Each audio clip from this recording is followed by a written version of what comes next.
विद्यार्थी मित्रांनो, कदाचित आजचा पॉडकास्ट तुम्हाला पूर्णपणे जजमेंट आला असेल. छोटीशी मी झलक दाखवली तुम्हाला.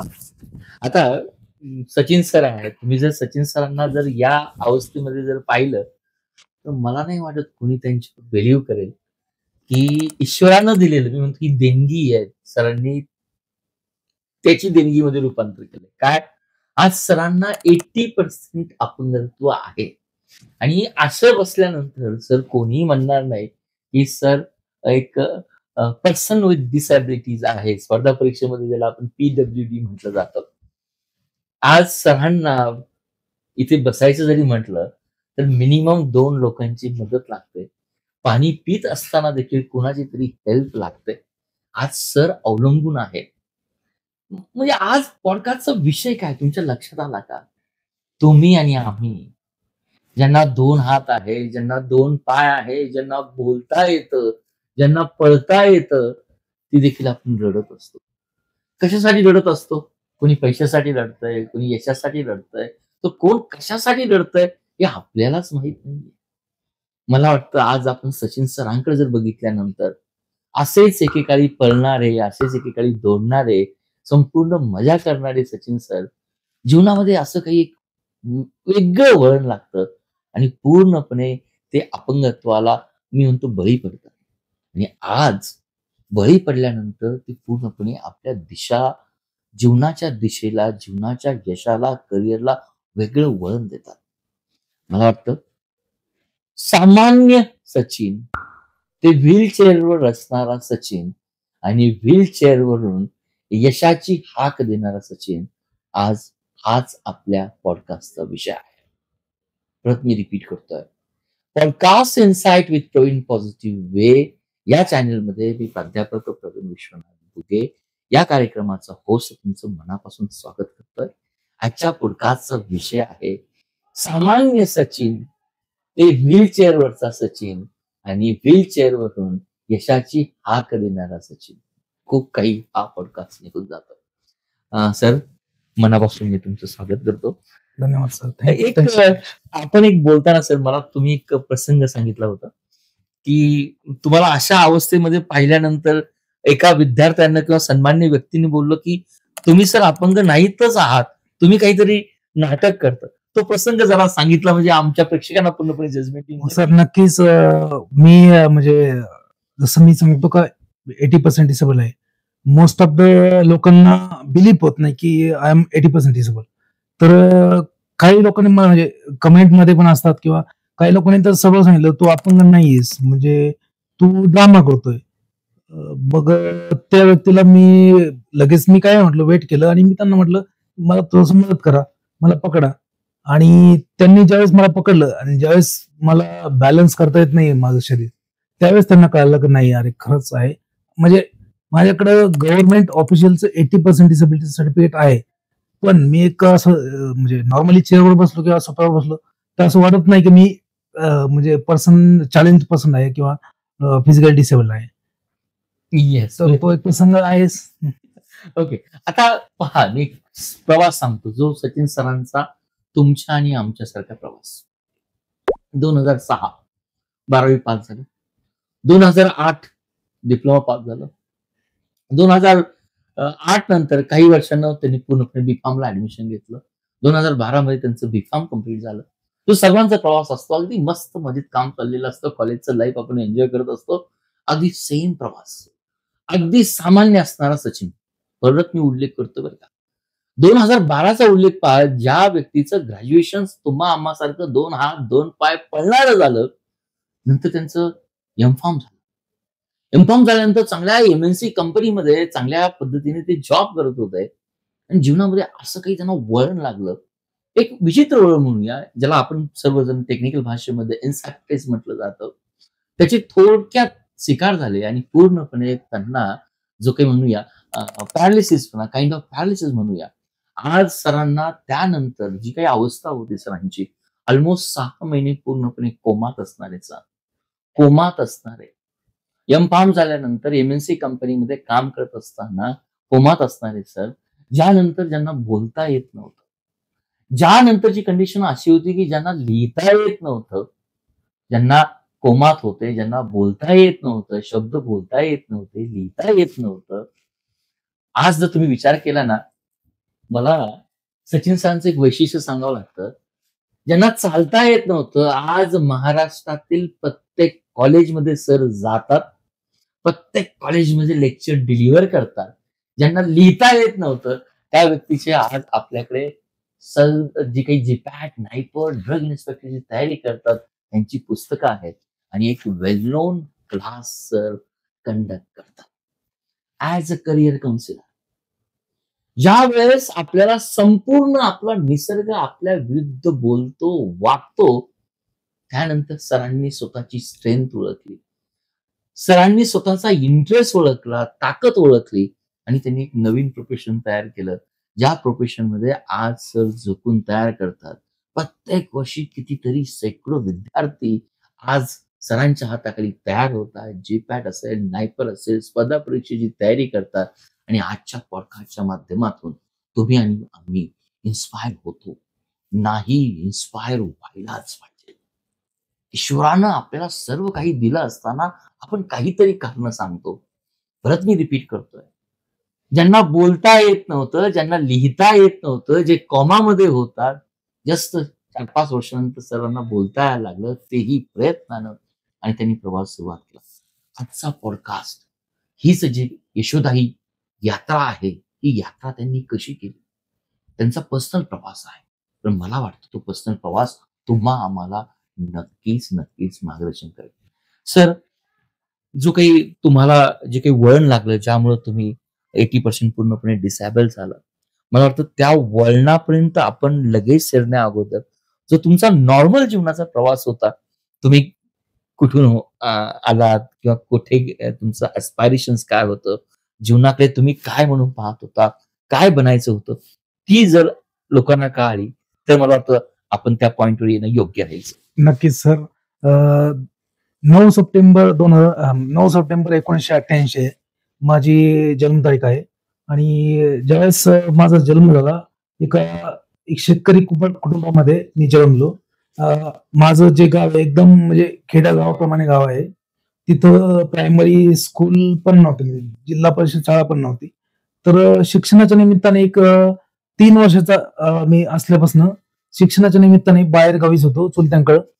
आणि तिथं पण म्हणजे चुलत्यांकडे होतो, तर तिथं काय म्हणजे एकदम असं सुविधा वगैरे काही नव्हती.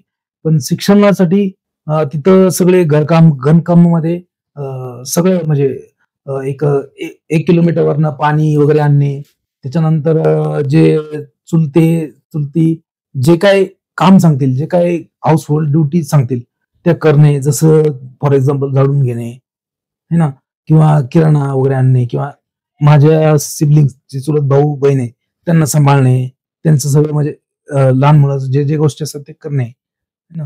हे सगळं करत असताना 1ली ते 5वी पर्यंत माझं शिक्षण मालेगाव खुर्द तालुका गेवराई जिल्हा बीड तिथे झालं. त्यानंतर माझं जे सेकंडरी स्कूलिंग आहे ते काही 1 वर्ष नगरला झालं, खेडगावला. त्यानंतर परत माझ्या चुलत्यांकडेच मी गेलो, कारण घरी काय म्हणजे गावात काही शिक्षणाची व्यवस्था नव्हती. वडील शेतकरी असते, त्यामुळं पैसे पाणी आणि शिक्षणाचा खर्च पेलायचं नाही. आणि वडिलांचं एकच ध्येय होतं की मी शिकलेलो नाहीये, मी अडाणी आहे, तर मी अशिक्षित आहे, माझी पत्नी अशिक्षित आहे. आम्ही शेतामध्ये राहतो, गावात पण राहत नव्हतो. शेतामध्ये म्हणजे एक कोपी, आजकाल ज्याला आपल्या भाषेत टेंट म्हणतात, ज्या आफ्रिकामध्ये जसे कोपी वगैरे असतात, त्या कोपीत आम्ही राहायचो. तर तिथनं मग मी त्याच्यामुळे मला शिक्षणच द्यायचं हे माझ्या वडिलांचा निर्धार होता. म्हणजे काही पण हो, की माझ्या मुलांना शिक्षण द्यायचं, बाकी त्यांना काहीच नाही द्यायचं. कारण आजकाल असतं ना वडिलांची इच्छा असते की माझ्या मुलांना हे मी घर करून ठेवावं, किंवा माझ्या मुलांना मी बँक बॅलन्स करून द्यावं, माझ्या मुलांची मी LIC पॉलिसी किंवा माझ्या मुलांच्या नावावर काही शेअर्स घेऊन ठेवावे, त्याला फायनान्शियल हेल्प होईल आणि ते स्टेबल होईल. पण माझ्या वडिलांची इच्छा एकच होती की मुलांना शिक्षण, त्यांचं चांगलं शिक्षण करून द्या.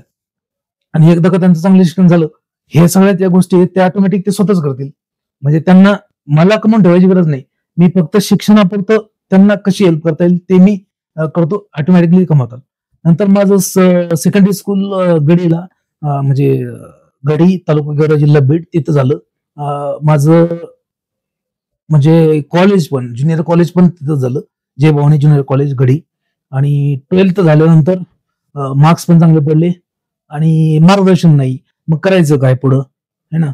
आणि शेतकऱ्याचा मुलगा एक, तसं इच्छा तर माझी म्हणजे अ, एक एमबीबीएस करण्याची होती, पण त्यावेळेस ते मार्क नाही पडले, किंवा त्यावेळेस मी कुठेतरी कमी पडलो, किंवा गायडन्स नव्हता, किंवा त्यावेळेस क्लासेस नव्हते. हे कुठलेही फॅक्टर असू शकतात, है ना. तर मग पर्सेंटेज चांगले असताना आमच्या वेळेस डीएड होतं, तर बरेचसे मुलं डीएडला गेले. माझा पण नंबर गव्हर्नमेंट डीएडला होता. डीएड करून मी आता कुठेतरी झेलपीला एक टीचर म्हणून असतो. पण मला डीएड पर्सनली आवडत नव्हतं, कारण मला सायन्स, 12वी सायन्स असल्यामुळं कुठेतरी आपल्याला मेडिकल क्षेत्रामध्ये जायचं, है ना. आणि माझी वडिलांची आणखी एक इच्छा होती, एकतर यांचं शिक्षणामध्ये जर चांगलं नाही झालं, यांना आर्मीमध्ये जाणं, म्हणजे आर्मीमध्ये सेवेसाठी जायचं. पण 12वी पर्यंत कळून गेलं का आपलं शरीर पण तसं नाहीये, आर्मीमध्ये जाणं लागतं. तर मग थोडासा शिक्षणामध्ये इंटरेस्ट होता. मग आमच्या एक आत्या होत्या इथं छत्रपती संभाजीनगरला, त्यांचं छोटस मेडिकल शॉप होतं. आणि मग त्यांच्यामध्ये पण जे घरात काही इश्यू होते, हजबंड वाईफ मध्ये, है ना, थोडस वादविवाद व्हायचे. आणि त्यामुळे वडिलांनी मला काय केलं की मला त्यांच्याकडे पाठवून दिलं, तू इथं राहा आणि शिक्षण कर, म्हणजे ऍटलीस्ट त्यांच्यामध्ये इश्यू होणार नाहीत आणि तो शिक्षण होईल, है ना. तर माझं डिप्लोमाला ऍडमिशन झालं, डिप्लोमा केला 2 वर्ष मी.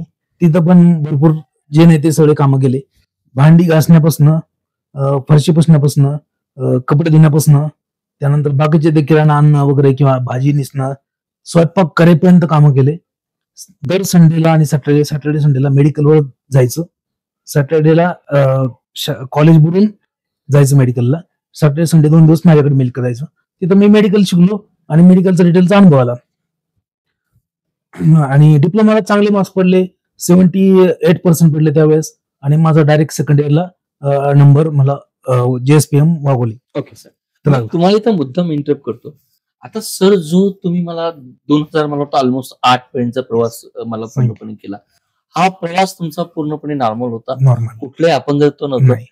बाकीच्यांसारख्या तुम्ही ऍक्टिव्हिटी तुम्ही पूर्णपणे एन्जॉय करत जर क्रिकेट खेळायला गेलो तर 2-2 तास क्रिकेट खेळायचो मी, आणि त्या क्रिकेट खेळण्यावरून भरपूर वेळेस मार पण खाल्लाय घरच्यांचा.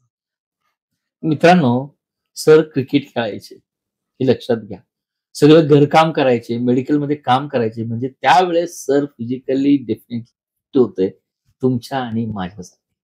आता सरांचा प्रवास चालू झालाय बीफार्मचा. बीफार्म तर त्यांचा जॉबचा प्रवास जो काही आहे तो आपण सरांकडूनच जाणून घेऊया. पूर्णपणे सर त्यावेळेस फिट होते फिजिकली आणि मेंटली. त्यानंतर आपण जो काही प्रवासाला, त्यांच्या जीवनाला जे काही कलाटणी मिळाली त्याकडे जाऊया. सर, आता हा तुमचा डिप्लोमाचा प्रवास, तो बीफार्म, तो एक MNCचा प्रवास, तो थोडासा उलगडून दाखवा.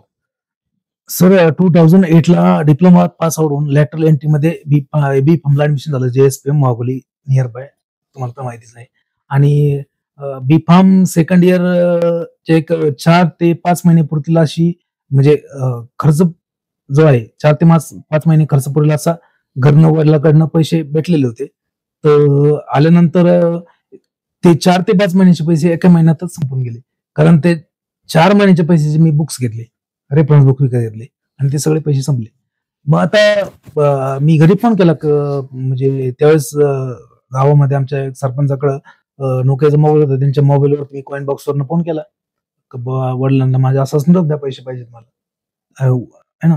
तर वडिलांनी मला निरोप पाठवला प्रिन्सिपल सरांकडे की तुला पैसे भेटणार नाहीत, कारण आम्हीच प्रॉब्लेम मध्ये शेती करत होते, तर तू तुझं बघ काय करता येईल ते. तर मग काय करता येईल, तर माझ्याकडे तर फक्त काहीतरी 100 रुपये होते. तर ते 100 रुपयावरती मी 8 ते 10 दिवस फक्त एक टाइम संध्याकाळी त्या हॉटेलमध्ये जाऊन फक्त डाळ आणि भात द्यायचा होता मला 20 रुपयाचा, ते काढलं.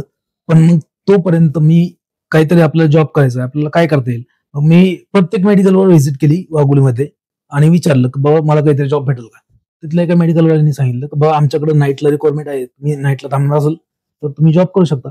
तिथं मी बीफार्म सेकंड इयर, थर्ड इयर आणि बीफार्म फोर्थ इयरचे 6 महिने असं मी फुल संध्याकाळी 5 ते सकाळी 6 वाजेपर्यंत असा रात्रभर जॉब करायचो. मला एक 2.5 नंतर 3 नंतर 4.5 पर्यंत एक सॅलरी भेटायची 4,500 पर्यंत. त्यावेळेस ती इनफ होती म्हणजे वाघोली सारख्या ठिकाणी पुण्याच्या. नंतर मग कळालं का जीपॅट एक्झाम असती आणि जीपॅट एक्झाम जर झाले तुम्ही तर तुमचं मास्टर्स फ्री ऑफ कॉस्ट होतं. तर मग अभ्यास करायला लागतो. मग अभ्यास करण्यासाठी काय, आपण तर मेडिकलवर जॉब करतो, तिथं तर काय अभ्यास होत नाही आपला. मग अल्टरनेटिव्ह काय, तर मग माझा भाऊ पण माझ्यासोबत B.Pharm फर्स्ट इयरचा. मग मी काय केलं तर मेडिकलमध्ये त्याला तिथं अटॅच करून दिलं, शिकवून त्याला तिथं गेलं. आणि नंतर मी सिक्युरिटीचा जॉब केला. बॉम्बे इंटेलिजन्स सिक्युरिटी, पुण्यामध्ये एक नामांकित सिक्युरिटी कंपनी आहे जे सिक्युरिटीज प्रोव्हाइड करतात, म्हणजे तुमच्या भाषेत वॉचमॅन. तर इथं जे आपले काय म्हणतात त्याला वेअर हाऊसेस आहेत. सरांना माहिती आहे की चंद्रनगर आणि वाघोलीच्या मध्येच भरपूर वेअर हाऊस आहेत. तर त्या वेअर हाऊसवरती संध्याकाळी 7 ते सकाळी 7 ड्युटी असायची माझी. तर तिथं मी 7 ते 11 वाजेपर्यंत थोडस काम बिझी असायचं, लोडिंग अनलोडिंगचं मॉनिटरिंग करणे. नंतर मग सगळं बंद करायचं आणि फक्त चेअरवरती बसून मॉनिटरिंग करायचं. तर मग मॉनिटरिंग करायचं. विषय असा आहे की आपल्याला जॉब करणं हे जागणं आहेच. तर मग जागण्यासाठी मग काय करता येईल, जागणं तर आहेच, मग अभ्यास करा. तिथं 2 तास 3 तास अभ्यास करायचो, म्हणजे खूप काय अभ्यास नाहीये. आणि जीपॅट सहज झालो आणि मग गव्हर्नमेंटला नंबर लागला माझा. जीपॅट झालो, नायपर झालो. नायपरला मोहालीला राऊंडला जाऊन आलो. मोहालीला राऊंड अटेम्प्ट केले. तिथं मेडिकल डिव्हायसेस भेटलं, पण परत ते योग्य मार्गदर्शन नाही आणि मेडिकल डिव्हायसेस घेऊ नका म्हणून मग वापस आलो आणि इथं फार्माकोग्नोसी M.Pharm केलं. M.Pharm केल्यानंतर फर्स्ट इयर झालं. सेकंड इयरला लगेच मी इंडस्ट्रीमध्ये प्रोजेक्ट केला सर. येस. आता सरांनी पहा प्रवास एकदम म्हणजे बोलतानाही सर इमोशनली गैवरून येतात आणि ऍज अ होस्ट म्हणून मलाही चित्र उभं राहत आहे. एक B.Pharmचा स्टुडंट गावातून आलेला, एकदम सेम परिस्थिती. पहा, आपण ही गोष्ट सर्वांनी नोट करून घ्या. आज आपल्याला ईश्वरानं एक 100 रुपये संध्याकाळचं फक्त एकच टाइम जेवण, भात आणि वरण 20 रुपयामध्ये. कदाचित असं वाटेल की नाही ही स्टोरी सर तुम्ही बनवताय किंवा ही पिक्चरची स्टोरी वाटते. आज 2025 मध्ये या सरांना गेली 15 वर्षापासून मी ओळखतोय. त्यांच्यातला प्रत्येक शब्द न शब्द तो मला वाटतं मोर दॅन 101% खरा आहे. सिक्युरिटीचं काम करताना, सिक्युरिटीचा ड्रेस घालताना, वॉचमॅनचं काम करताना मी सरांना दुरून पाहिलंय, प्रत्यक्ष पाहिलं, अप्रत्यक्ष पाहिलं. मला वाटतं ईश्वरांना आपलं खूप काही दिलं. मग आपण जीवनाकडे पाहताना अशी तक्रार करता कामा नये. जीपॅट का झाले की या ठिकाणी मला स्कॉलरशिप मिळते. ही स्कॉलरशिप मिळाली तरी माझं PG एज्युकेशन मी पूर्ण करू शकतो. आणि हा दिशेला पहा, आपण जेव्हा तक्रारी करतो ना, माझ्याकडे पैसे नाही, मी काय करू शकतो, वळण सरांनी घेतलं. जी वळणं अनेक गरीब विद्यार्थी आपल्यातली स्ट्रेंथ पाहून घेतात. कदाचित मला वाटतं sir one of that one आहे. सर्व प्रवास व्यवस्थित चालू आहे. आज सर अजूनही M.Pharmला आहात, M.Pharm कम्प्लीट केलेला आहे, माहुलीला जाऊन आलात, नायपरला नंबर लावणं हे आज तुम्हाला पूर्णपणे कल्पना आहे किती स्ट्रेंथचं काम आहे. मला वाटतं कधी कधी ही गरिबी तुम्हाला निगेटिव्हपणा करत नसते. गरिबी ही पेन हे तुम्हाला एनर्जी देत असतं. सरांनी तीच एनर्जी घेतली. सर तुम्ही आता M.Pharm झालेला आहात, नंतर तुम्ही जॉबला सुरुवात करतात.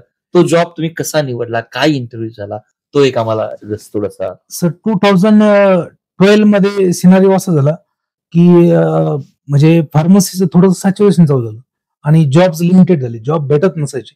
रेफरन्सिंग जर असेल तरच जॉब भेटायचा. तर मग आपलं तर काही रेफरन्स नाही, मग काय करता येईल. मग M.Pharm फर्स्ट इयर कम्प्लीट केलं कॉलेजला आणि सेकंड इयरला प्रोजेक्ट इंडस्ट्रीमध्ये केला. म्हणजे इंडस्ट्रीमध्ये प्रोजेक्ट करण्याचं कारण हे की ऍटलिस्ट मला ते जॉबला ऑफर करतील आणि झालं तेच. शेवटी मी इंडस्ट्रीमध्ये प्रोजेक्ट केला आणि त्यांनी मला जॉब ऑफर केला. पहिला जॉब 9,000 पर मंथ. 2012ची गोष्ट, 2013ची गोष्ट. तर 1 इयर तिथं मी जॉब केला. आता फार्मास्युटिकल्स वाळूच्या माडीची संभाजीनगर. Okay sir. 1 वर्ष जॉब केला आणि 1 वर्ष जॉब केल्यानंतर मग आता मला तिथल्या जे सिनियर्स वगैरे होते त्यांनी सांगितलं की तुम्हाला कंपनी स्विच करावं लागेल तर तुमचं ग्रोथ होईल. तर मग त्यांच्या हिशोबाने मग ते 1 वर्षाचा अनुभव घेऊन कंपनी स्विच केली झायडस कळीला गोवा. तर गोव्याला गेलो मी. तिथं एक 3 ते 4 महिने जॉब केला त्यावेळेस माझ्या वडिलांची परिस्थिती थोडीशी हलाखीची झाली होती. वडील माझे अंथरुणावर खेळले होते. वडिलांचे ब्रेनचे ऑपरेशन झाले होते 2.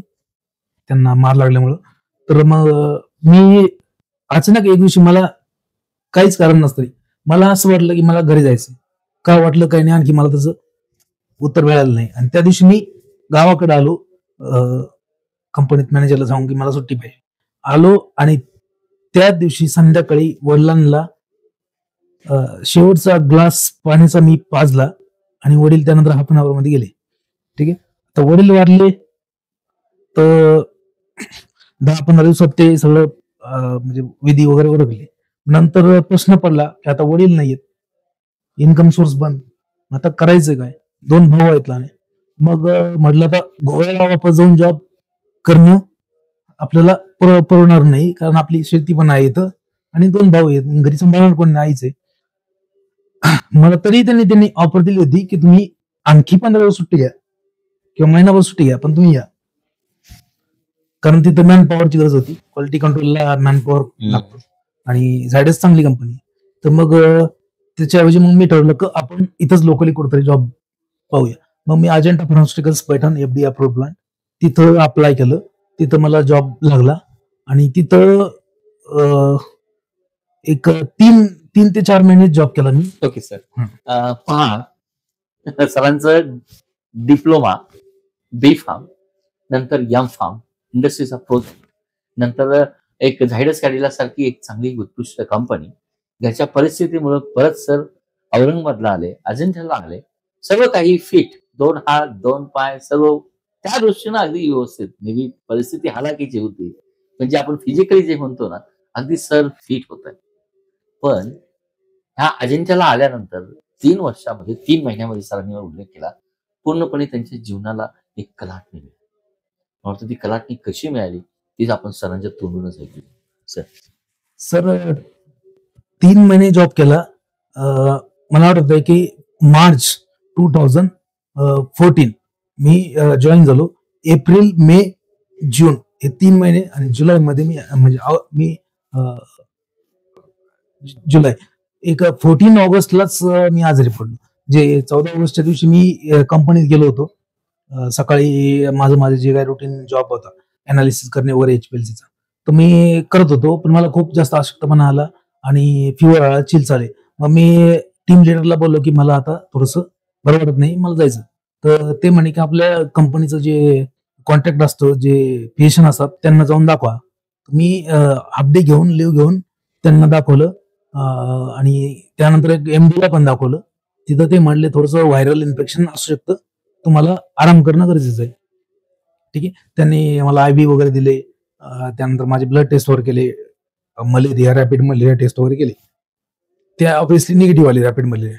आणि तिथं मी एक IV वगैरे घेऊन, कारण माझं गाव तिथून 35 किलोमीटर, बाईकवर मी जाऊन म्हणजे टू अँड फ्रो करायचो, अपडाऊन. तर तिथून मी त्यांना डॉक्टरांना विचारलं की सर माझं गाव जवळच आहे 35 किलोमीटर, मी जातो, घरी जाऊन आराम केला तर चालेल का? ते म्हटले हो चालेल. मी घरी गेलो. त्या दिवशी संध्याकाळी एक 11-11:30 वाजता म्हणजे थोडीशी एक व्हॉमिटिंग विथ द ब्लड, थोडंसं असं व्हॉमिट झालं. त्यानंतर परत नॉर्मल. सकाळी उठलो आणि 11 म्हणजे सगळे काम वगैरे उरकून 11 वाजता थोडंसं आईने थोडंसं स्नॅक्स बनवलं होतं, पोहे टाईप, ते खाल्ले आणि झोपलो. आणि झोपेतच 12, 12:30, पावणे 1 मला हे एन्सेफलायटिसचा असा अटॅक आला की I am not able to hold my hands, legs है ना, आणि नेक, आणि मला म्हणजे काही हातपाय वगैरे पकडत नव्हतो आणि बोलता येत नव्हतं. सगळं लॉस झालं होतं.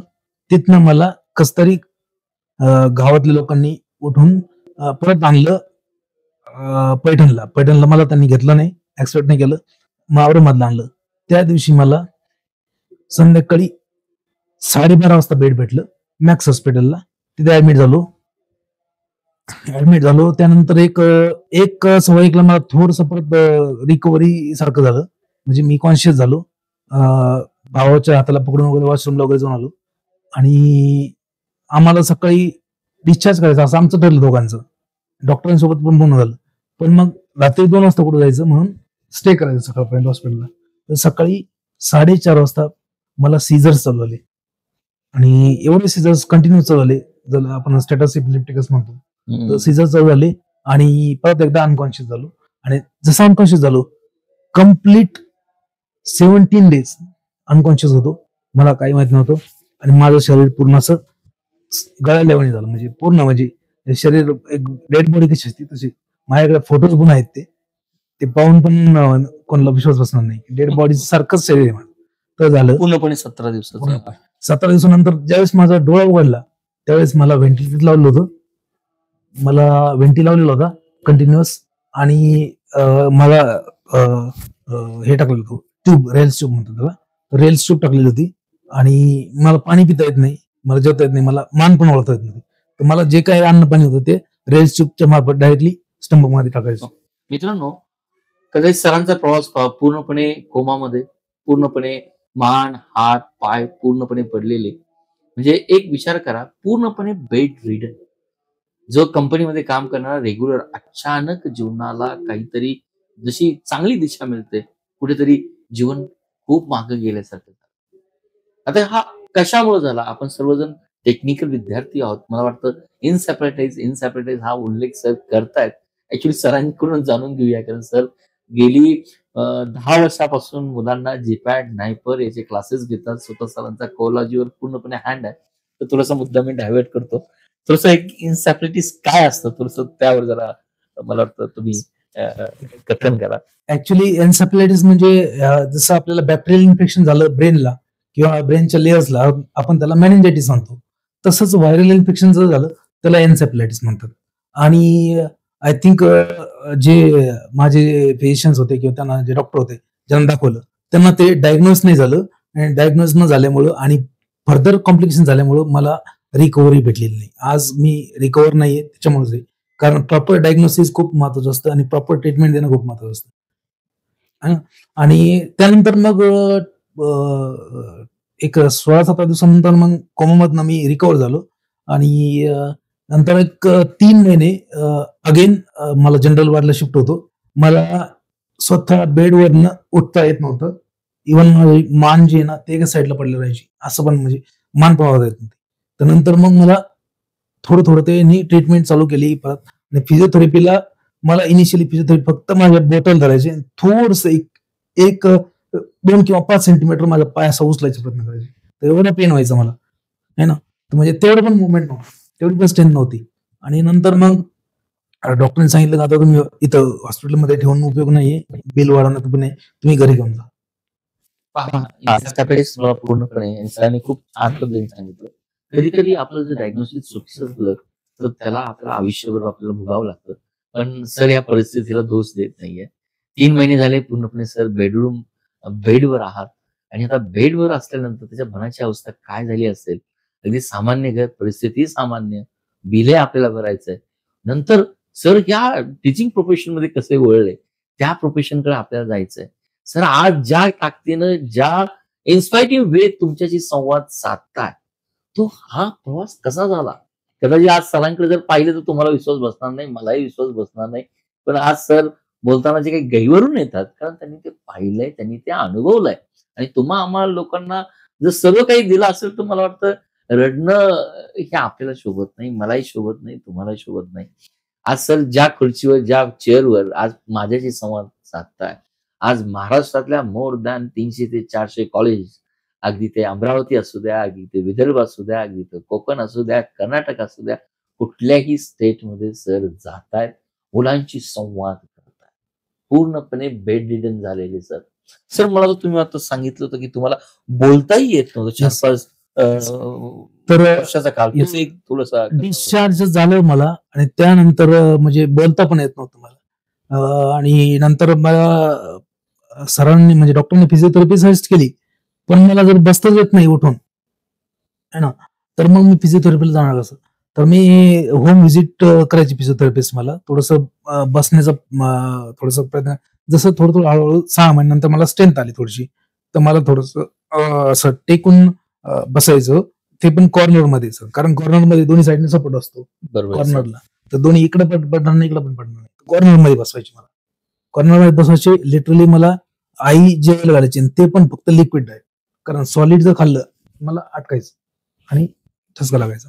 तर ते केलं. त्यानंतर मला परत एक कम्प्लीट 1 वर्ष मला बोलता येत नव्हतं. नंतर थोडंसं मला स्पीचचं रिगेनिंग चालू झालं. व्हिटॅमिन ई वगैरे ते ट्रीटमेंटनी आणि ते रिगेन चालू झाल्यानंतर 6 महिने मी काय बोलतोय हे फक्त माझ्या आईला आणि माझ्या भावालाच कळत.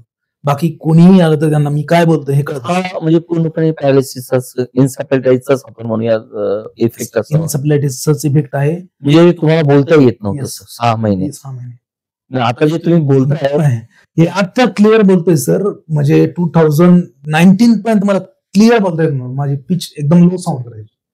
म्हणजे तुम्ही सुरुवात तुमची 13-14 नंतर झाली. त्यानंतर 14 गेलं, 15 गेलं, 16, 17 पर्यंत मी कंटिन्युअस 2-3 तास फिजिओथेरपी करायचो. नंतर रिक्षाने बाहेर जायचं पकडून असं आणि तिथं फिजिओथेरपी वगैरे करून थोडीशी स्ट्रेंथ आली मला आणि मला ऍटलिस्ट बसता यायला लागलं. म्हणजे मी झोपलेला आहे तर झोपून उठता यायला लागलं आणि उठून बसता यायला लागलं. तर बसता यायला लागलं तर नाही थोडंसं स्पीच पण झालं. तर मग दिवसभर काय करायचं म्हणजे फिजिओथेरपी झाल्यानंतर काय करायचं. मग एक फेसबुकवर एक पोस्ट पाहिली मी की कोणतरी एक क्वेश्चन टाकते आणि त्याच्या खाली मुलं कमेंट करतात आन्सर आणि मग क्वेश्चन्स पाहिले म्हणजे जीपॅट साठीचे. मुद्दाम तुम्हाला इंटरेस्ट करतो. आता हा सरांचा प्रोफेशनल प्रवास कसा चालू झाला ऍज अ करिअर काउन्सिलर म्हणून? ज्या काही आपल्याकडे लॅकुना आहे, ज्या काही निगेटिव्हपणा आहे, मला बोलता येत नाही, मला चालताही येत नाही, मला लोकांची मदत लागते, पण मला माझी फॅमिली रन करायची आहे, मला माझा संसार रन करायचा आहे, मग मी काय करू? पहा बरं, सरांनी आपल्या स्ट्रेंथ ओळखल्या, त्याचबरोबर सरांनी आपले विकनेसेस ओळखले आणि त्यांचा प्रवास चालू झाला. कधी कधी ना आपल्याला ईश्वर देखील असे ऑप्शन देतो, कदाचित सर जीपॅट किंवा टीचिंग प्रोफेशनकडे कसे वळाले त्याचा प्रवास उलगडून दाखवतात. Yes sir. त्यानंतर मग मी एक व्हॉट्सअप ग्रुप बनवला आणि मी पण म्हणजे क्वेश्चन्स वगैरे टाकायला लागलो फेसबुकवरती. तर मला मुलं म्हणाले सर तुम्ही क्वेश्चन टाकताय आणि आन्सर टाकताय हे थोडेसे युनिक आहे, ते नाही येत कुठं. कारण मी काय करायचो की माझे रेफरन्स बुक जसं मी आधीच बोललो होतो, मी बी फॉर्मला असताना एवढ्या अमाऊंटचे रेफरन्स बुक घेतले होते. कारण 6 महिन्याचा खर्च मी एका महिन्यातच खर्चून टाकला. ते सगळे रेफरन्स बुक माझ्या बॉक्समध्ये जसे तसे होते. ते भावाकडनं माझ्याकडनं परत आले. ते रेफरन्स बुक आईला सांगायचो हे आणि तू त्याचे पेज हे कर पलटव आणि मी फक्त लांबूनच त्याला वाचायचो आणि क्वेश्चन फ्रेम करायचो टाकायचो. तर तसं आवडायला लागलं फेसबुकवर. म्हणजे तुम्ही आईची मदत घेतली त्यावेळेस तुम्हाला ते वाचताही बुक्स मला हातात होल्ड करता येत नव्हतं, मला पान पलटवता येत नव्हतं. म्हणजे असं बुक्स तुम्हाला होल्ड करता येत नव्हतं आणि पान पलटता येत नव्हतं. म्हणजे आईच्या मदत तुम्ही घ्यायचे, वाचायचे आणि ते फेसबुकवर तुम्ही पोस्ट करायचे. तर ते करताना मोबाईलमध्ये एक व्हॉइस टायपिंगचं ऑप्शन असतं. तर त्याला व्हॉइस टायपिंगनी मी जे बोलतोय ते ऑटोमॅटिक टाईप, कारण मला टायपिंग येत नव्हती, कारण माझं म्हणजे पूर्ण चालतच नव्हतं हातात. तर त्यामुळे मग व्हॉइस टायपिंगने मी ते क्वेश्चन टाईप करायचो आणि तिथनं एक व्हॉट्सअप ग्रुप केला. व्हॉट्सअप ग्रुपमध्ये फ्रीमध्ये टाकायचो. एक 6 ते 8 महिने totally free of cost me मुलांना क्वेश्चन्स काढून दिले. मुलांना ते खूप आवडले आणि ऍट द एंड ऑफ 2017च्या एंडला ते मुलांनी मला रिक्वेस्ट केली की सर आपले जे डेली तुम्ही क्वेश्चन टाकतात हे सगळे क्वेश्चन मला एकत्र पाहिजेत. तर मग मी त्यांना एक सगळे क्वेश्चन पीडीएफ फॉर्ममध्ये कॉपी पेस्ट करून एक पीडीएफ वर्ड फाईल बनवून त्यांना मी दिली. त्यावेळेस इनिशियली मी काही मुलांना फ्रीमध्येच दिलं, पण मग मुलं म्हणाले असं मी तुम्हाला म्हणजे we are ready to pay you. तर मग मी 200 रुपीज घ्यायचो. 200 रुपीजनी ते पीडीएफ वगैरे मुलांना दिले आणि त्यातले क्वेश्चन लिटरली भरपूर क्वेश्चन पडले आणि 2018ला जीपॅट 2018ला भरपूर मुलांचा मला रिस्पॉन्स भेटला की सर ते क्वेश्चन्स पडले. आणि एक मला सर तुम्हाला विचारायचं सर, आता तुमचा प्रवास परत 2018 नंतर थोडा थोडा पॉझिटिव्ह होत चालला, पण मला एक सांगा हा जो काही मधला जो काही आपण म्हणूया की पिरियड होता, तुम्ही स्वतःला मेंटली कसं स्ट्रॉंग केलं? नाही सर, कसं मोटिवेट केलं तुम्ही? सर डेली म्हणजे मला असं म्हणजे डेली माझ्या मनात असे थॉट यायचे की हे माझ्यासोबत काय होतंय आणि म्हणजे मी असं काय केलंय की माझं खोडं चुकलंय की मी पास्ट मध्ये जगायला लागलो थोडंसं. की मी जर त्या दिवशी मी कुठेतरी बाहेर गेलो असतो फिरायला किंवा त्या दिवशी मी कुठे नातेवाईकडे गेलो असतो तर मला हा इन्सिडेंट झाला नसता. जास्त वाटायला लागलं मला. पण मग डेली मला वाटायचं की व्हाय मी, म्हणजे why God has given this punishment to me. आणि 2018 नंतर मग मी काय केलं की सगळे क्वेश्चन्स वगैरे कंपाईल करायला चालू केली. नंतर थोडेसे नोट्स, म्हणजे मुलांची रिक्वायरमेंट होती की सर आम्हाला नोट्स पण द्या. तर मग मी नोट्स काढून त्यांना द्यायचो. आता नोट्स काढण्यासाठी काय की मला कंपल्शन व्हायला पाहिजे की I have to give daily. तर मला कंपल्शन कधी होईल? जर मी फ्री मध्ये केलं तर मी कधी सांगू शकतो मुलांना की नाही माझं आज नाही जमत, नाही टाकणार. तर मुलांनी मला पे केलं. दे paid me like ₹500 for 1 year. तुम्ही ₹500 घ्या 1 year साठी आणि नोट्स प्रोव्हाइड करा. त्या 500 काय झालं की that money made me compulsive that I have to make notes आणि I have to give the student. तर मग नोट्स काढायच्या रेफरन्स बुक मध्ये वाचून आणि मी त्यांना द्यायचो पीडीएफ स्वरूपात. आणि त्या नोट्स मधनं त्यांचा खूप फायदा झाला. त्यांना 2019 ला पण रिझल्ट आले खूप चांगले.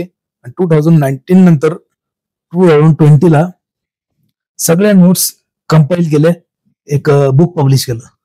आणि तिथनं माझा थोडासा थॉट चेंज झाला की जसं मी 2018-19 ला विचारत होतो व्हाय मी, है ना. तर मग मी थॉट काय चेंज केला, now it's not why me, God try me. वा व्हेरी गुड. मग म्हटलं आता ट्राय करा मला. 2020 ला बुक्स आले, बुक्सचा प्रतिसाद भेटला. भरपूर ठिकाणी बुक्सची मागणी आहे. ऑल ओव्हर इंडियामध्ये कन्याकुमारी पासून श्रीनगर पर्यंत जे बुक्स पाठवले, मी पॉंडिचेरीला पाठवले, जे आपले केंद्रशासित प्रदेश आहेत साऊथ मध्ये वगैरे. इव्हन दादर नगर हवेलीमध्ये पण बुक्स गेलेत माझे.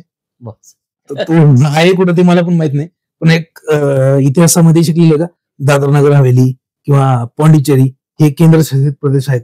तर मला थोडंसं प्राऊड फील झालं का यार केंद्रशासित प्रदेश मध्ये माझे बुक्स चालले आहे ना. आणि त्या बुक्सचे रिझल्ट चांगले आले मुलांना. नंतर मुलं परत मला म्हणजे मुलांकडनं झाले, म्हणजे म्हणतात ना का a teacher becomes a teacher because of the student only. And a student should induce the teacher to teach. Very good. And teachers become a teachers only due to the student. हे एक passionate टीचरचं एक लक्षण असतं. तो सचिन सरांकडे मला वाटतं तो दिसतो आणि मी त्यांना खूप जवळून पाहतो की आज सरांची पुस्तकं आज भारताच्या कानाकोपऱ्यात जातात. आजही सर 80% अपंगत्व असून कुठलीही त्याची मार्केटिंग न करता ताकदीनं कामं करतात. जसं सरांनी 2019 पर्यंत स्वतःलाच ब्लेम करत होते की देवा तू मला का घडवलं.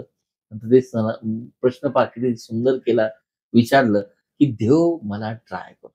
मला वाटतं जीवनामध्ये अशा निगेटिव्ह काळामध्ये देखील आपण प्रश्न असाच केला पाहिजे की देव मला ट्राय करतो. आणि सर खूप पद्धतीने सांगितलं की त्यांनी थॉट चेंज केलं, ज्याला सायकोलॉजीमध्ये आपण कॉग्निटिव्ह बिहेवियर थेरपी असं म्हटलं जातं. कधी कधी संपूर्ण गोष्टी निगेटिव्ह होतात ना, त्यावेळेस सरांसारखा मला वाटतं थॉट आपण चेंज करणं गरजेचं आहे. आणि तेव्हापासून सरांचा प्रवास पूर्णपणे पॉझिटिव्ह डायरेक्शननी स्वतःसाठी झाला. मॉनिटरी स्तर स्टेबल झाले. आजही त्यांना 2 अटेंडंटची गरज लागते. आज सर छत्रपती संभाजीनगरवरून पुण्यात माझ्या पॉडकास्टला आले, मदतीनं आले. पण सर्वात महत्वाचं म्हणजे आज तो त्यांचा जो उत्साह आहे तो इन्स्पायर आहे. मला वाटतं या माझ्या रूमला, या स्टुडिओला एक एनर्जी देऊन जातो. आणि पॉडकास्टच्या माध्यमातून तुम्ही जे काही सर्व श्रोते ऐकतात, सरांची जे काही मी फोटो लावले, जे काही व्हिडिओ लावले, मला वाटतं त्यासारखी एनर्जी केवळ आपल्याला गोष्टीतल्या इमॅजिनरी पुस्तकातून घेण्यापेक्षा जे रिअल लाईफ अनुभवलं त्यांनी घ्यावी असं मला वाटतं. सर पूर्णपणे आज तुम्ही एक तुमचे थॉट म्हणा, तुमचे विचार म्हणा, कॉलेजच्या माध्यमातून तुम्ही हा पॉझिटिव्ह प्रवास करताय. आणि मला वाटतं न सांगता देखील कितीतरी विद्यार्थी, कितीतरी टीचर्स म्हणा की जे कुठेतरी डिप्रेसमध्ये जातात, not only in a pharmacy, engineering फील्डमध्ये, त्यांना तुम्ही एनर्जी देताय. चेअरवर बसून, व्हीलचेअरवर बसून तुम्ही त्यांना मार्गदर्शन करताय. एक थोडंसं तुमचं टोटली आता रुटीन कशा पद्धतीचं असतं, कशा पद्धतीने तुमचं वर्क प्रोफाईल चालतं सर? सर माझं जसं मी सांगितलं की बुक्स नोट्स मुलांना मिळाल्या, तर मुलांची रिक्वायरमेंट आली की सर तुम्ही आम्हाला शिकवाल. तर बघ इनिशियली म्हटलं ओके तुम्हाला मी शिकवाल. इनिशियली मी गुगल मीट थ्रू असं संडेला वगैरे त्यांना एक थोडंसं गायडन्स साठी मी करायचो. आणि नंतर मला मुलं म्हटले की नाही सर आम्हाला पूर्ण जीपॅट साठी शिकवा. मग ते जीपॅट साठी थोडंसं एक ऑनलाईन बॅच मी चालू केली आणि ती पण मिनिमम कॉस्ट मध्ये करत असतो. प्लस त्याच्यामध्ये मग काय झालं की 2000 अगेन 2021ला एक बुलढाण्याचे ज्यावेळेस माझे बुक्स वगैरे झाले कंपाईल, तर त्यांनी मला त्यांना मी बुक्स पाठवले कंपाईल झाले. त्यांनी मला म्हणे की जर आम्ही तुम्हाला इन्व्हाइट केलं जीपॅट साठी एक गायडन्स वर्कशॉप किंवा प्रोग्राम ठेवा 1-2 तासाचा, तर तुम्ही बोलाल का? तर म्हटलं सर डेफिनेटली बोलाल. आणि मी बोललो की मी बोलाल, पण मला हे माहित नव्हतं की माझी तिथे जाऊन काय अवस्था होईल ना. तर मी फर्स्ट टाइम गेलो तिथे, एकदम असा म्हणजे प्रशस्त हॉल, म्हणजे टॉकीज सारखा हॉल होता. समोर 200 मुलं बसलेली आणि मला बसून दिलं समोर. व्हीलचेअरवर गेलो मी, मला बसून दिलं समोर. तर माझे हात थरथर कापतायत, पाय थरथर कापतायत, इव्हन आता पण माझे पाय थरथर कापतायत. तर त्यावेळेस मग काय करणार, एक 10 मिनिटं बोलायला लागलो आणि थरथरपणा गायब झाला. आणि ते 2 तासाचं सेशन मी 3 तासापर्यंत नेलं. 3 तास गायडन्स केलं मुलांना आणि ते मुलांना आवडलं. आणि ते सेशनचं सोशल मीडिया पोस्ट पाहिल्या बाकीच्या प्रिन्सिपल सरांनी किंवा ऑनरेबल फॅकल्टीजनी, आणि त्यांनी मला इन्व्हाइट करायला चालू केलं आमच्या कॉलेजला पण. आणि तिथनं मग तो प्रवास चालू झाला. आज मोर दॅन 350 कॉलेजेसमध्ये वर्कशॉप झालेत सर. आणि फुल डे म्हणजे चालू तर 3 आवर्स पासून मी चालू केला. 3 आवर्स मी वर्कशॉप घ्यायचो. नंतर मला कळलं की 3 hours is not enough. GPAT is not a kind of subject that anybody can cover in 3 hour. मग मला कळलं 3 आवर्स मध्ये मी 1 वर्ष कम्प्लीट, 1 वर्ष प्रत्येक कॉलेजला जाऊन म्हणजे 3 आवर्स सेशन घ्यायचो. मॉर्निंगला 3 आवर्स, आफ्टरनूनला 3 आवर्स. म्हणजे लिटरली मला चक्कर यायची सर. तर माझ्यासोबत एनर्जाल नावाची जी असते इलेक्ट्रोलाइटची पुडी, ती कंटिन्युअसली माझ्यासोबत असते सर. आणि माझा जो हेल्पर आहे त्याला माहिती सकाळी 3 तास झालं आता, तो पुडी पूर्ण सॅचेट काढून बॉटलमध्ये पाण्यामध्ये भरून तुम्हाला पिल्याशिवाय मी हे नाही करू शकत, कारण हायपोग्लायसिमिया वगैरे सिम्पटम्स होऊ शकतात. येस. तर त्यामुळे मग ते तसं करून मी पूर्ण वर्षभर केलं. नंतर मला कळालं की 3 आवर्स इज नॉट इनफ है ना. 3 आवर्स मध्ये काहीच नाही. म्हणजे जसं जसं मी वाचत गेलो किंवा जसं मी नॉलेज अक्वायर करत गेलो, तर मला आपण कळलं 3 आवर्स इज नॉट. मग मी फुल डे वर्कशॉप घ्यायला सुरुवात केली. तर फुल डे वर्कशॉपला चांगला रिस्पॉन्स भेटला. मुलांना self study guidance, how to make notes, what are the important subjects, chapters under every subject, how to utilise the reference books, हे सगळं एक्सप्लेन करून त्यांना एक्झाम्पल्स आहेत. त्यामुळे 1 दिवस पण कमी पडायला. मग 2 दिवस 3 दिवस तर माझा आतापर्यंत एका कॉलेजला 5 डेजचा वर्कशॉप पण झाला. आणि 5 डेज सिंगल 6 तास मीच बोलतो. हा सर म्हणतात 6 तास बोलतात, जे पूर्णपणे कॉमामध्ये असणारे, न बोलता येणारे सर आज 6 तास महाराष्ट्रातल्या मोर दॅन 350 कॉलेजला वर्कशॉप होत आहे. आणि येणाऱ्या कालावधीमध्ये सर अहमदाबाद, बेंगलोर आणि महाराष्ट्राच्या बाहेर प्रवास करताय. मला वाटतं it is a really inspiration for me also and student you also. मग हे JPAT म्हणा, कॉम्पिटिटिव्ह एक्झाम म्हणा, ड्रग इन्स्पेक्टर म्हणा, UPSC FPSC म्हणा, मला नाही वाटत की सरांचा प्रवास पाहिल्यानंतर आपण त्याबद्दल तक्रारी केल्या पाहिजे. ईश्वरानं आपल्याला खूप काही दिलंय. सर हा प्रवास डेफिनेटली मलाही मनापासून इन्स्पायरिंग वाटतं. पण असा काही प्रसंग आहे का की ज्या प्रसंगातून तुम्ही आजही तुम्ही एनर्जी घेतात? तुम्ही कुठून एनर्जी घेतात? तुम्हाला कुठून सोर्स मिळतो आजच्या या काळामध्ये? डेफिनेटली सर, मला एक वाक्य आहे, I would like to share. मी फिजिओथेरपीला वगैरे जायचो, तर रिक्षात बसून जायचो. तर एका चौकात मला एक व्यक्ती दिसली आणि त्या व्यक्तीला 2 पाय नव्हते, फक्त वेस्ट आणि त्याचे वरचे हात होते. आणि तो स्वतः बसत चाललेला. त्याच्या पाठीमागे त्याची वाईफ होती, 3 मुलं होते. तर मी तिथं मला ते स्पार्क झालं की यार, ह्या माणसाला 2 पाय नाहीत, हा उभा राहू शकत नाही, हा याची फॅमिली रन करतोय आणि त्यांना ग्रो करतोय. याचा अर्थ मला तर सगळे पाय आहेत, हात आहेत, फक्त ते व्यवस्थित काम करत नाहीत. फक्त बॅलन्सिंग अफेक्ट झालेलं आहे, कोऑर्डिनेशन अफेक्ट झालेलं आहे. पण I have the speech, I have mind, I have eyes intact, so I can learn and I can teach at least. तिथनं हे म्हणजे स्पार्क, एक जे म्हणतात ना मोटिवेशन, तर कोणाला कुठून पण मोटिवेशन भेटू शकतं. तर मला तिथून ते मोटिवेशन भेटलेलं आहे आणि मी तिथनं मग चालूच केलंय. आणि आणखी एक आहे की if you become useless, so your on family members will डिसऑन you. So you have to earn something. If you want to value, you have to earn something. whether in terms of money, whether in terms of respect, whether in terms of social life. You have to earn, and then only you become valuable. एक सरांनी real example दिलं आहे की आज समाजाची reality सांगितली. जर तुम्ही फॅमिलीमध्ये सफिशियंट असाल, वेल गुड अर्नर असाल, आफ्टर ग्रॅज्युएशन, आफ्टर कम्प्लिशन नंतर फॅमिली डेफिनेटली रिस्पेक्ट करते. मला वाटतं सरांना एवढी सिच्युएशन असून देखील सरांनी तो प्रवास सुरू केला आणि रिअल लाईफ सांगितलं. जर तुमच्या कुटुंबासाठी जर तुम्ही युजलेस असाल तर डेफिनेटली कुटुंब देखील तुम्हाला डिसओन करेल, डिसरिस्पेक्ट करेल. सर मला वाटतं हा खूप रिअल आणि तुम्ही मोलाचा सल्ला विद्यार्थ्यांना पण दिलाय. Likewise, that if you are useless to society, definitely society will disown you. So you have to do something for society. की जसं माझ्याकडे जे नॉलेज आहे किंवा माझ्याकडे जे काही छोटं मोठं नॉलेज आहे किंवा छोटा मोठा एक्सपिरियन्स आहे, I have to share with my fraternity. तर मग त्याच्यामध्ये की 2011 ला फर्स्ट टाइम जीपॅट क्वालिफाय केलं, 2018 ला सेकंड टाइम. आता 18चा का केला की 2014 पासून 18 पर्यंत फक्त एका 4 दिवारीमध्ये आणि फक्त एका बेडवर होतो. बाहेरची दुनिया काय आहे ही सगळी संपली होती माझ्यासाठी. मग एक 2018 ला मला रिक्षातनं बाहेर मला फिजिओथेरपीला वगैरे जाता यायला लागलं पकडून. तर मग मी विचार केला की आता मी मुलांना जीपॅट करतोय, पण आपली नॉलेज आहे का तिथपर्यंत आता? कारण आधी तर होतं, आधी तर मी क्वालिफाय केली, पण आता आहे का आपण ते? तर मग ते चेक करण्यासाठी 2018 ला लिटरली व्हीलचेअरवरती बसून 2 जणांनी मला आतमध्ये घेऊन गेले लेक्चर हॉल, म्हणजे एक्झाम हॉलला ऑनलाईन. मला माऊस पकडता येत नव्हता, तिथं स्क्राईब मी केला, त्यांनी माऊसला पकडून क्लिक केले ऑप्शन्स. मी फक्त क्वेश्चन वाचायचो आणि त्याला ऑप्शन सांगायचो. आणि त्यावेळेस पण सर 99% आली मला. आणि त्यावेळेस परत क्वालिफाय झालो मी, 99% आली. आणि रँक आय थिंक माझा 400 होता त्यावेळेस, ऑल इंडिया रँक.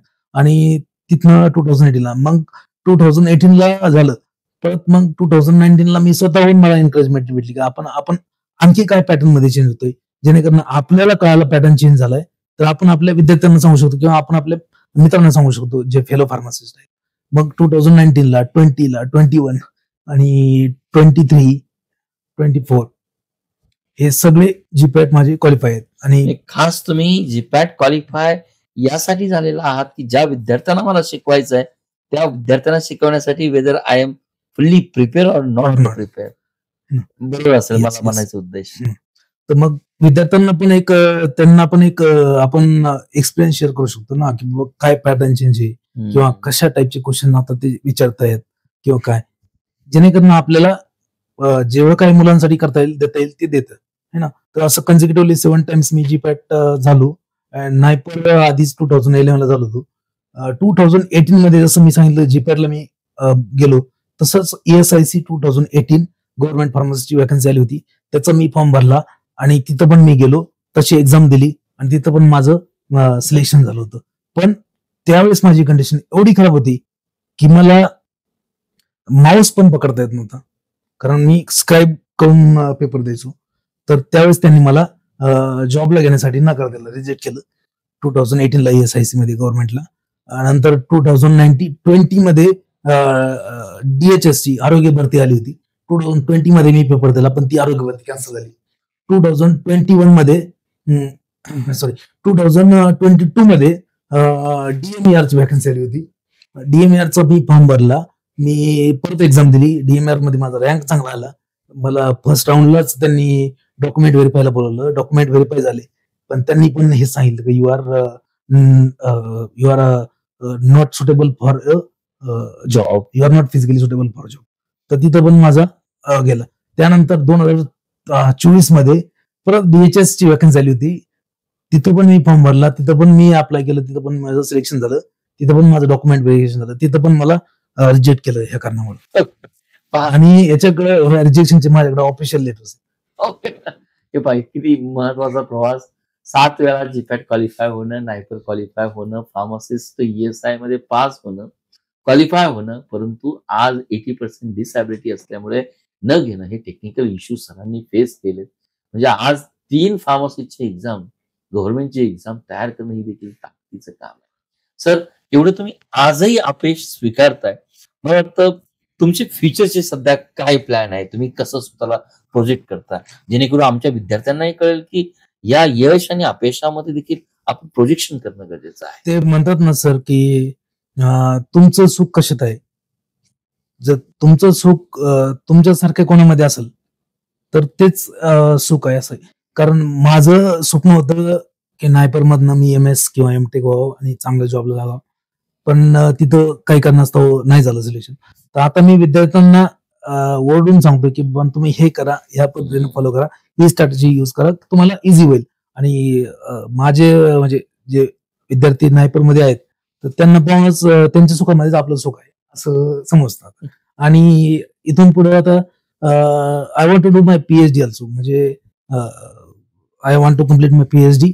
आणि PhD नंतर असं जोपर्यंत मी अलाइव्ह आहे किंवा जोपर्यंत मला काही करता येईल तोपर्यंत मी विद्यार्थ्यांसाठी करत राहणार. आणि एक नॉमिनल फीस मध्ये, कारण I have to bear my expenses, monthly expenses yes आहे ना. Sir, yes. तर त्यासाठी एक नॉमिनल फीस मी विद्यार्थ्याकडून घेत असतो.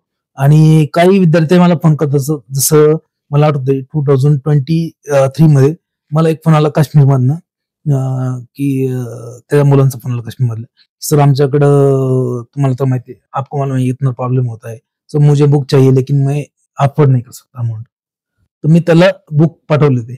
आणि जिथं जिथं मी वर्कशॉपला जातोय, वर्कशॉपला तिथं तिथं मी एक सेट माझ्याकडनं फ्रीमध्ये बोलवून देतोय.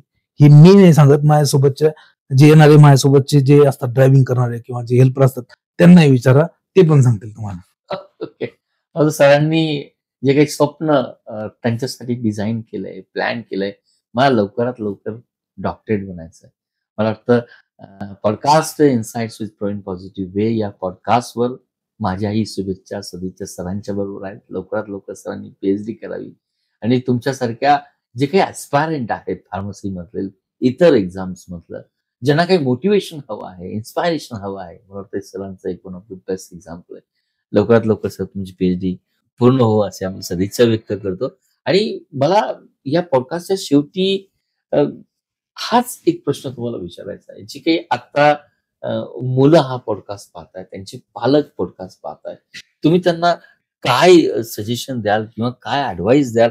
कारण आज मला असं वाटतं की थोडेसे मार्क्स कमी पडले की कुठेतरी मुलगा डिप्रेस होऊन जातोय, जॉब नाही मिळाला का कुठेतरी डिप्रेस होतोय, कॉम्पिटिटिव्ह एक्झाम्स आहे, पूर्णपणे तो खचून जातोय. त्या मुलांना मला वाटतं तुमचा ऍडवाइस सर्वात महत्वाचा असेल असं मला वाटतं. नक्कीच सर, इन्स्पिरेशन हे तुम्ही जर शोधलं तर प्रत्येक ठिकाणी आहे.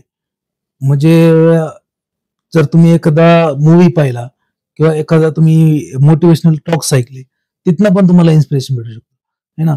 तर डिप्रेस होण्यासाठी काहीच कारण नाही. Depression is a psychological disorder. आणि if you are prepared mentally and physically well, so you will not go in a depression. आणि there is one tagline of me, even I have mention in my book, never ever give up. And if you have nothing to lose, I repeat, if you have nothing to lose, that means you have everything to win. Very good. That's it. की सुंदर सरांनी सांगितलं, जर तुम्हाला loose करायला काहीच नसेल तर ते तुम्ही जिंकू शकता. Real example, real motivation for you and me also. Sir almost या पॉडकास्टमध्ये तुम्ही स्वतः माझ्यासाठी इतका वेळ दिला आणि तुमचा प्रवास उलगडून दाखवला. म्हणजे सामान्य माणसाला किंवा कॉलेजमध्ये युट्यूबवर पाहत असताना अशा परिस्थितीत जर मी पाहिलं तर कोणी तुम्हाला विचार करणार नाही की यू नीड द हेल्प. आणि याही परिस्थितीमध्ये तुम्ही मोटिवेशन करताय, तुमचं इन्स्पिरेशन खूप आहे. मी मनापासून माझ्या पॉडकास्टच्या वतीनं तुमचं हार्दिक आभार मानतो. आणि परत पुन्हाच एका नव्या पॉडकास्टमध्ये आपण नव्या विचारानं भेटूया असं मला वाटतं सर. नक्कीच सर, थँक्यू व्हेरी मच. तुम्ही मला हा प्लॅटफॉर्म उपलब्ध करून दिला. आणि माझं जो काय छोटासा, आय डोंट नो लोकांना इन्स्पिरेशन वाटेल नाही वाटेल, दॅट इज अनदर पार्ट. पण आज तुम्ही मला एक बोलण्याची संधी दिली, मला एक मोकळं होण्याची संधी दिली, त्याबद्दल सर तुमचे मनपूर्वक आभार. Thank you very much sir. आणि डेफिनेटली सर. येस. सरांनी इथे एक गोष्ट सांगितली की सर मला तुम्ही मनापासून मोकळं होण्याची संधी दिली. As a pharmacist, as a counsellor, याला आम्ही एक नेरेटिव्ह थेरपी म्हटलं जातं. ते सायकोलॉजीमध्ये इंटरव्हेन्शन वापरले जातं. त्यामुळे विद्यार्थी मित्रांनो, जेव्हा तुम्हाला मोटिवेशन हवं असतं, जेव्हा तुम्हाला कुठल्याही गोष्टीची माहिती हवी असेल ना, तेव्हा तुम्ही स्वतःला ओपन अप करा. Depression is part and parts of आपला, हे प्रत्येकाच्या आयुष्यामध्ये चालू असतं. पैसा असेल, करिअर असेल, रिलेशनशिप असेल.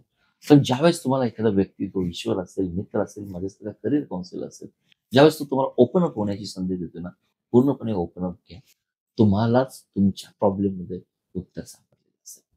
प्रवीण, या ठिकाणी जो काही podcast insight with Praveen positive way आहे, आज आपण अशा व्यक्तींना भेटलं या ठिकाणी सचिन जाधव सरांच्या माध्यमातून, की ज्यांना जे काही यश मिळवलंय त्या यशाचं सोनं केलंय.